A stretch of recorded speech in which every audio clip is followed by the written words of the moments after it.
한국의 의사 선생님들은 인비절라인이 The professional message is for Invisalign is the clear alternative to braces.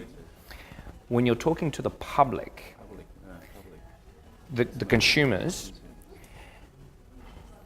if you talk about the clear alternative to braces, then you limit Invisalign to the people considering braces. So you limit Invisalign as an alternative to braces, right?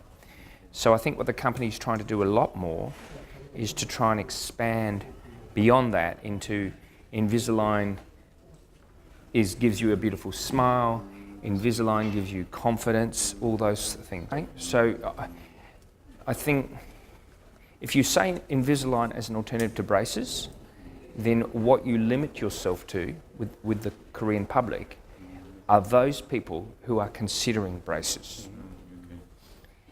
So really, the much more enduring message must be about trying to let people show off their smile, show off your smile. Because if you've got bad teeth, you might hide your smile, okay? And you're not confident, you're not confident, you're not, okay?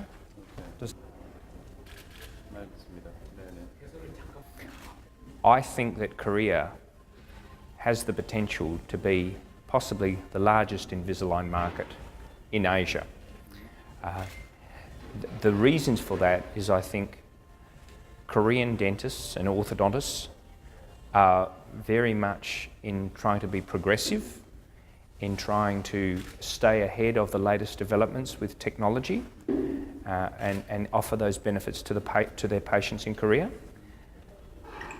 Then on top of that, the thing that is so exciting about Korea is that young Koreans are so much in wanting to improve themselves and be the leaders in both Asia and in the world in certain areas. So if I look and compare young people in Korea and look at and compare them to other countries in Asia and around the Pacific region, I think Koreans are far more aware and far more willing to spend money on their appearance, both their clothes, their hair, and their teeth and their smile. So I think this is a very good indicator of the potential for Invisalign in Korea. Too long? No. I think overall, Invisalign to the public throughout Asia is about $1,000 more than conventional braces. So if you look at the premium of Invisalign and what it costs the patients compared to traditional braces, metal braces, it tends to be about $1,000 more. So I think patients and doctors have to think about are people prepared to pay what they want to pay to achieve results. The real market for Invisalign is the fact that my expectation is that 90%, maybe 95% of adults, and considering that the majority of adults considering the majority of patients who have Invisalign are young adults between the ages of 18 to 30, and considering that the majority of those, I think about 75% are women, they won't accept metal braces as the alternative. So even though metal braces are cheaper, really it's an option that those people are not prepared to consider. So Invisalign opens up a new market, and the new market are really those people who want to improve their smile but would not consider having braces. And that market is 9 to 10 times larger than the braces market. The words in Korean. I think it all comes down to experience. And I look at where we are today. I started Invisalign in Asia over 10 years ago. 10 years ago in July last month. So 10 years on, to look at what is being achieved with Invisalign by very experienced orthodontists like Dr. Ju here in Seoul at Star 28, and some of the others around Asia and the rest of the world, I think it's getting closer and closer in terms of what can be achieved. But it requires the doctor to gain experience. So we have to accept that it's going to take a number of years before the doctors will have that experience. Limitations in the treatments itself.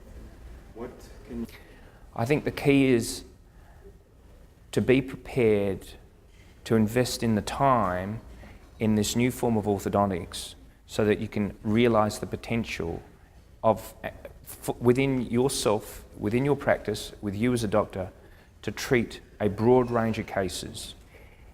It takes time, it takes a number of years, and you need to start off with relatively simple cases and progress to higher complex cases as you develop more confidence and experience. Invisalign marketing has created a new market of patients that I believe one day will be bigger than the existing market that are teenagers being treated with braces. So as we as a company spend money on marketing to create this awareness, we need experienced providers who have the confidence to treat those patients. 그리고 또 소비자들은 인비절라인이 좀 비싸다. 인비절라인 expensive. I think a key, statistically, somewhere around 65 to 70% of all people, that is around 7 out of 10 people, suffer from malocclusion. Now that is a statistic that it comes from US research, but I expect that in Asia and in Korea, the incidence is the same. And what I would say to those people is that now with Invisalign, you have the ability to improve your smile, and if you've got straighter teeth, then not only are you going to feel more confident showing off your smile, but it's also going to give you healthier teeth, that it's going to be easier to maintain the health of those teeth over the course of your life. And although some people would say that orthodontics is a big investment, the truth is that if you look at it in terms of what people are spending on clothing, on hair, and all these other things, and you look at the enduring benefits of a great smile, these are things that are going to last you a lifetime. Invisalign fighting!